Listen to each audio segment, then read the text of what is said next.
মানব বন্যার জলের সব আমাদের ঘর ঘরে ভেসে কোথায় আমরা ভেসে চলে এলাম মানব। এখানে না মাল আছে, না কোনো মেয়ে দেখতে পাচ্ছি, না কোনো ঘর বাড়ি দেখতে পাচ্ছি, কোথায় চলে এলাম মানব। আরে কানু দুঃখ করিস না রে মানা। আমরা দু ভাইকে একদম বেদর বাচ্চা করেছে আমার বাবা।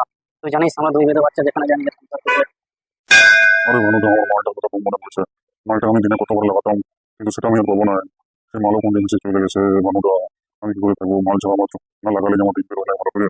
শোন কানু, তুই তোমার ছোট ভাই, তোর সব প্রবলেম তো বুঝতে হবে আমাদের। তুই ছেঁদা লাগে রোজ, এটাও আমি জানি। প্রত্যেকটা অমাবস্যে ভাই আমার, সেটা আমি ভালো করে জানি। তুই ছেঁদা ছাড়া থাকতে লাগবে সেটাও জানি। কিন্তু এখন আমরা বন্যার জন্য ফেসে গেছি। কোথায় কি খেয়ে সেটা জানি নাই। নতুন জায়গায় এসেছি, ঠিক আছে। নতুন জায়গায় আমরা প্রথমে নিজেকে থাকার স্থান করতে হবে, তারপর খাবার জোগাড় বানাতে হবে, তারপর ছেঁদার জোগাড়। ছেঁদাটা লাস্টে, তুই ছেঁদা করে ভাই আমাদের সবকিছু বরবাদ করে দিস না, ঠিক আছে।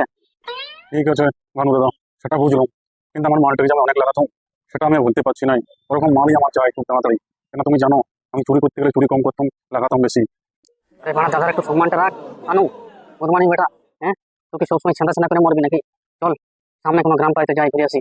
তাছাড়া কিছু করার নাই আমাদের, ঠিক আছে। আমরা আমার বন্যা জলে সব ভেসে গেছে, সব টাকা পয়সা কিছুই নাই।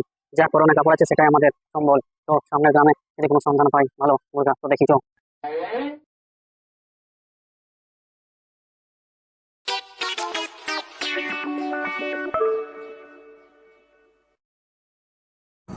ভানুদা, আমি আর পাচ্ছি নাই।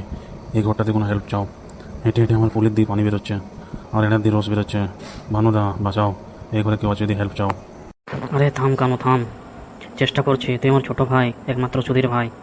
তোকে যদি না ভাবি তো তোর জন্য ভাববো না, তো আমি কার জন্য ভাববো? একবার ঘরে জায়গা তো হতে দে, তারপর আমি কি করতে পারি পুরো গ্রামের গান মারি রেখে দেবো।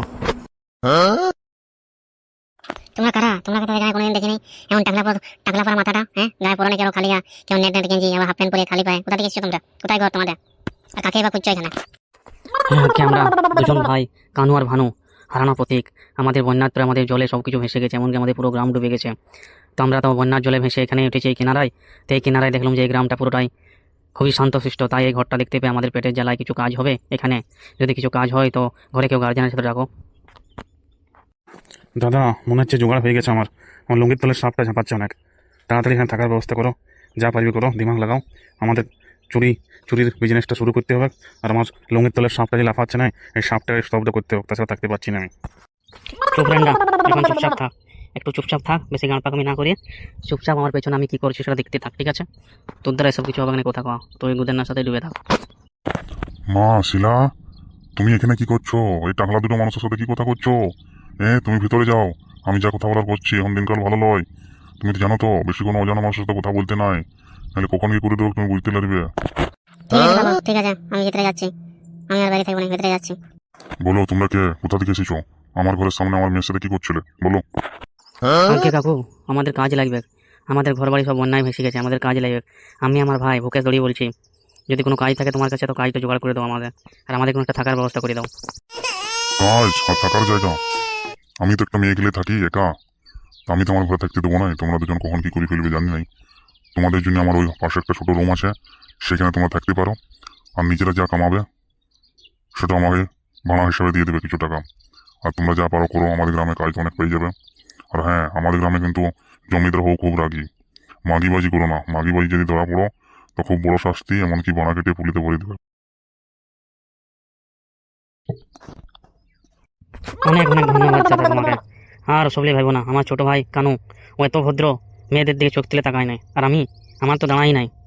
আমরা দুজন নিজের খাটি খুঁটে রোজগার করে আসবো, তোমাকে তার মধ্যে কিছু পয়সা দিয়ে দেবো ভাড়া হিসাবে।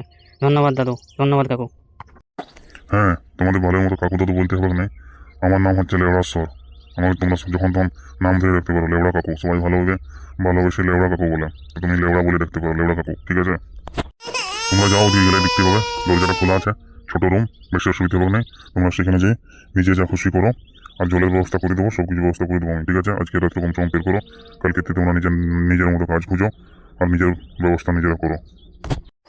ঠিক আছে ঠিক আছে লেবড়া কাকু, ঠিক আছে ঠিক আছে। ভাই কানু, চুপচাপ মুড়ি মেরে শুয়ে যা। আজকে রাত্রে কালকে আমরা নিজের ডিউটি করতে যেতে হবে, বুঝলি। ভানু দাদা, খাবার তো খাচ্ছি, কিন্তু ওই শিলাকে আমার চোখের দিয়ে হাঁটাইতে লাগছে। তাড়াতাড়ি শিলাকে আমার ফোটানোর কোনো ব্যবস্থা করতে হবে। আমার না লাগালে ঘুম আসবে না। আরে বাড়া, অনেক রাত হয়েছে, চুপচাপ খাসু। কালকে পুরো এলাকা ঘুরে দেখতে হবে কোথায় কি চুরি করার ভালো অবস্থা আছে, সেই হিসেবে আমরা বেরোইতে হবে। তুই ভালো করে জানিস, চুরি না করলে আমাদের পেট চলবে না। আর ওই বুড়ো বোকাচিদের লেবড়া লেবড়াগুলোর থেকে আমরা বেশি সামান ভরিয়ে দেবো ঘরটায়, ঠিক আছে? কদিনের মধ্যে পুরো গ্রামটাকে লাঙ্গা করে ছেড়ে দেবো। চুপচাপ খা আসো, শিলার মতো আর অনেক মেয়ে পাবি গাঁয়ের মধ্যে। লাইন তো আমি মারবো ওই শিলাকে, ছেড়বো না। একবার খালি মৌকা পাই, তাহলে কি যেতে আমি শুরু করবো লাইন মারা।